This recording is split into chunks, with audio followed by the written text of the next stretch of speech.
I guess he didn't want me to give this speech. He just... Thank you. Thank you so much.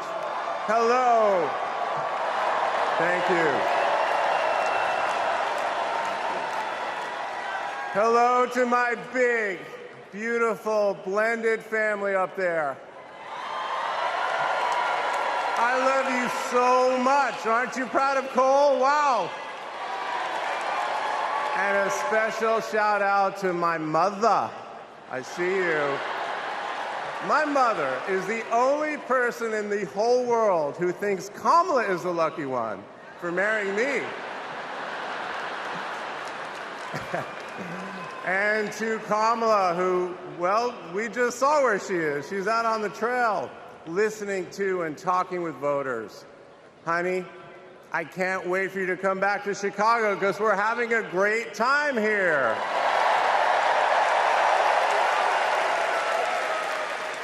I love you so much. I'm so proud of how you're stepping up for all of us. But that's who she is. Wherever she's needed, however she's needed, Kamala rises to the occasion.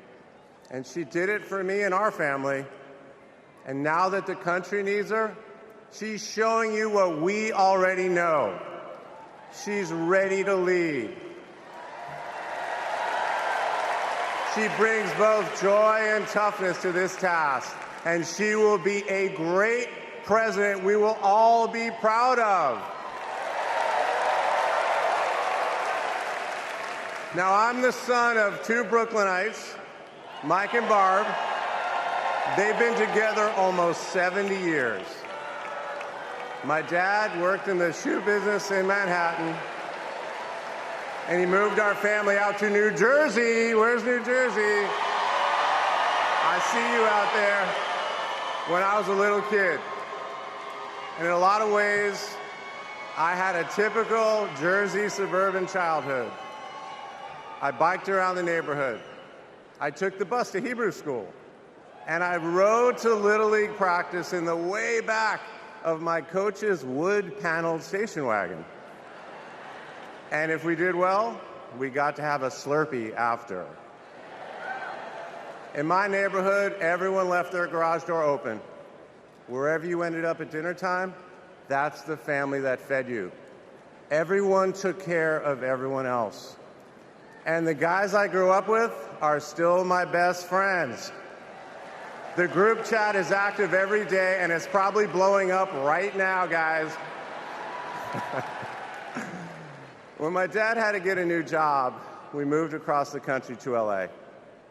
Money was tight. Hey, California.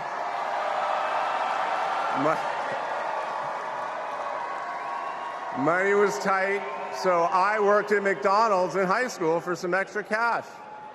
Not only was I Employee of the Month, but I still have the framed picture, which you just saw, and there was a ring, golden arches and all.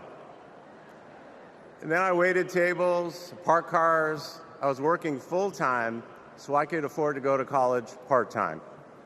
And thanks to partial scholarships, student loans, and a little help from my dad, I got myself through law school.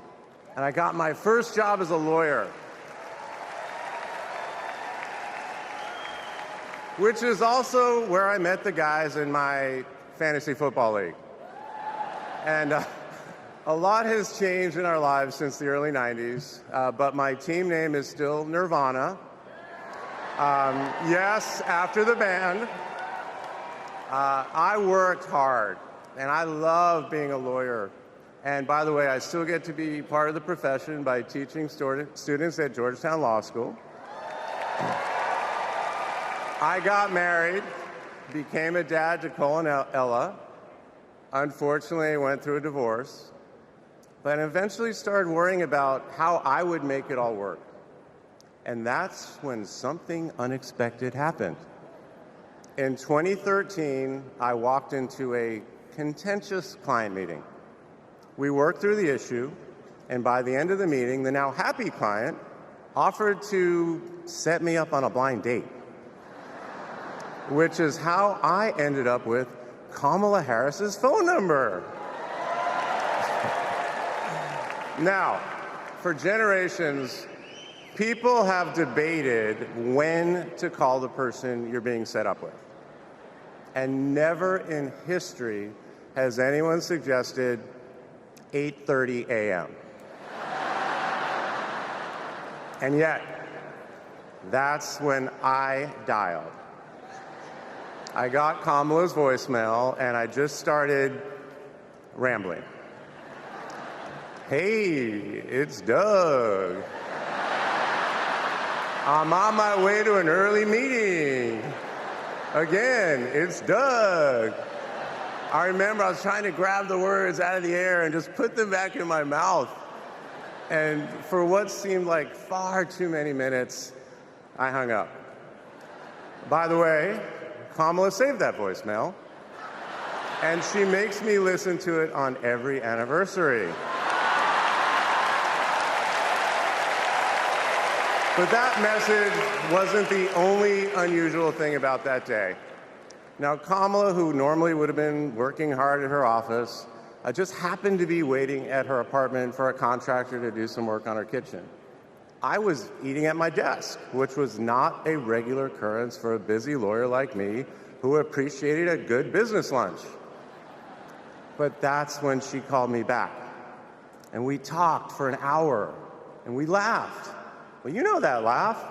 I love that laugh.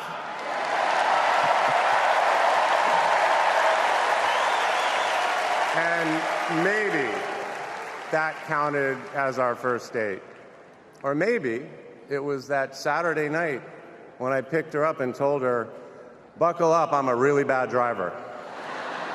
Because you can't hide anything from Kamala Harris, so you might as well own it. And as I got to know her better and just fell in love fast, I learned what drives Kamala. And it's what you've seen over these past 4 years, and especially these past 4 weeks. She finds joy in pursuing justice. She stands up to bullies just like my parents taught me to. And she likes to see people do well, but hates when they're treated unfairly. She believes this work requires a basic curiosity in just how people are doing. Her empathy is her strength. Over the past decade, Kamala has connected me more deeply to my faith, even though it's not the same as hers. She comes to synagogue with me for high holiday services, and I go to church with her for Easter. I get to enjoy her mom's chili relleno recipe every Christmas, and she makes a mean brisket for Passover. It brings me right back to my grandmother's apartment in Brooklyn, you know, the one with the plastic-covered couches. But Kamala has fought against anti-Semitism and all forms of hate her whole career. She's the one who encouraged me as second gentleman to take up that fight, which is so personal to me. And those of you who belong to blended families know that they can be a little complicated. But as soon as our kids started calling her Mamala, I knew we'd be okay. Ella calls us a three-headed parenting machine. Kamala and Kirsten, thank you both. Thank you both for always putting your family and the kids first. Now, Cole and Ella's friends knew that when they'd come over for Sunday dinner with Mamala, it was going to be real talk. In between taking cooking instructions, they'd have to answer questions about what problem they wanted to solve in the world. They learned that you've always got to be prepared because Kamala is going to prosecute the case. And in the same breath that Cole and Greenlee told us that they were engaged, they asked Kamala to officiate their wedding. And in the same way that she always steps up when it matters, Kamala put so much time into those remarks, and she bound them in a book that matched her dark red dress, and then turned that into a gift for the happy couple. A few days ago, during this incredible time we're going through, there was a brief window when Kamala was back at home. And I saw her sitting on her favorite chair, and in the middle of a wild month, I just hoped that she was having a quiet moment to herself. But then I realized she was on the phone. And of course, my mind went to all the potential crises that the vice president could be dealing with. Was it domestic? Was it foreign? Was it campaign? I could see she was focused, and all I knew was that it must be something important. And it turns out it was. Ella had called her. That's Kamala. That's Kamala. Those kids are her priorities, and that scene was a perfect map of her heart. She's always been there for our children, and I know she'll always be there for yours too. Kamala is a joyful warrior. It's doing for her country what she has always done for the people that she loves. Her passion will benefit all of us when she's our president. And here's the thing about joyful warriors. They're still warriors. And Kamala is as tough as it comes. Just ask the criminals, the global gangsters, and the witnesses before the Senate Judiciary Committee. She never runs from a fight. And she knows the best way to deal with a coward is to take him head on. Because we all know cowards are weak, and Kamala Harris can smell weakness. She doesn't tolerate any BS. You've all seen that look, and you know that look I'm talking about. That look is not just a meme. It reflects her true belief in honest and direct leadership.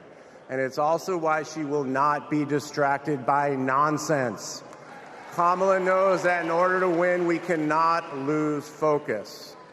America, in this election, you have to decide who to trust with your family's future. I trusted Kamala with our family's future. It was the best decision I ever made. This Thursday will be our 10th wedding anniversary, which I know it means I'm about to hear that embarrassing voicemail again. However, that's not all I'll be hearing. That same night, I'll be hearing my wife, Kamala Harris, accept your nomination for President of the United States. And with your help, she will lead with joy and toughness, with that laugh and that look, with compassion and conviction. She'll lead from the belief that wherever we come from, whatever we look like, we're strongest when we fight for what we believe in, not just against what we fear. Kamala Harris was exactly the right person for me at an important moment in my life. And at this moment in our nation's history, she is exactly the right president. Thank you so much.